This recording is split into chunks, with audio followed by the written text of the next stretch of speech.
Magandang hapon po, magandang gabi na sa inyong lahat mga kasenyor, madilim na.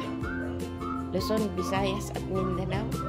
At sa inyo po na mga nasa ibang bansa, mga OFW. Kumusta po kayong lahat?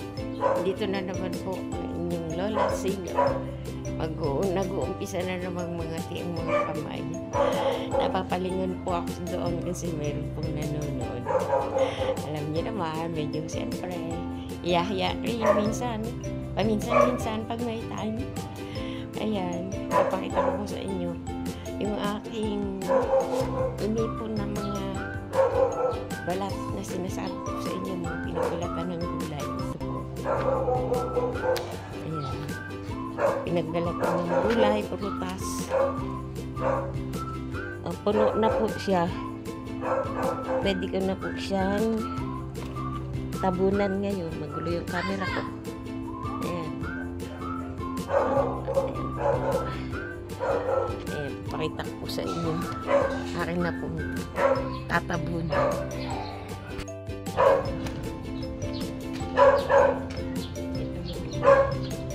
Mga inalis ko sa inyo sa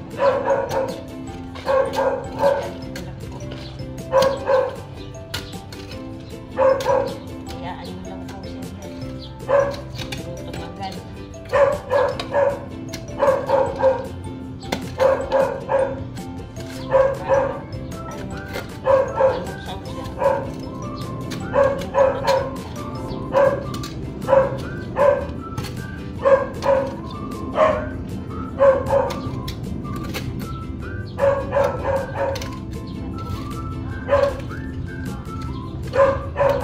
Isa sa mga pinutol kong puno po ito ng kalatis.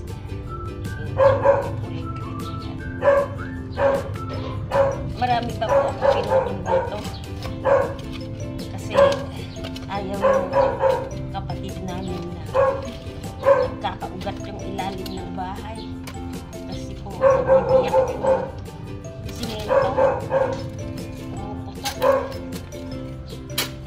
Pero sa matibay po itong bahay na hindi nga po tumatapos ang concrete na hindi po tumatapos. Kailangan meron kang parang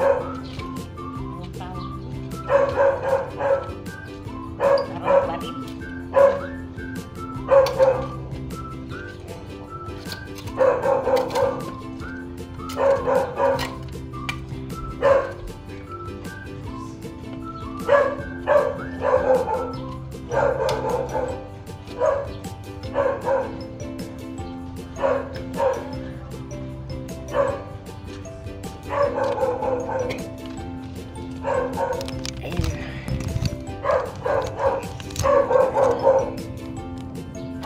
Natabunan ko na siya.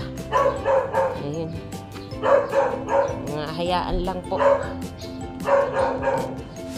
Para yung katas niya sumama sa lupa. Pag tinaniman ay siya sigurado po mabunga, maganda at malago yung inyo pong itatanim. Baka po loobin itong kahilera. Banda rito na naman po ako mag-hukay. Yan dyan. Panibagong hukay. Panibagong lagay na naman ng mga pinagbalatan po. Ayan. Hanggang sa mabuo yung diretso na yan na maging mataba po pag tinaniman ng anumang bulaklak.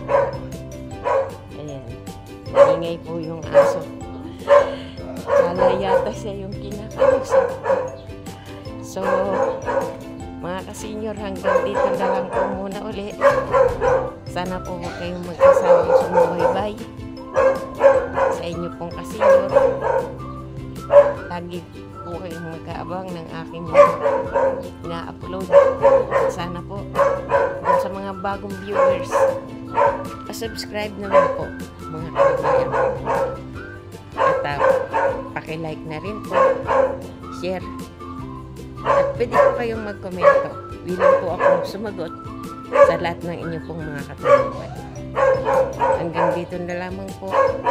At nga pala, pakipindot po yung notification bell para lagi po kayong updated sa mga videos na mga ina-upload ko po at mga gagawin pang mga content.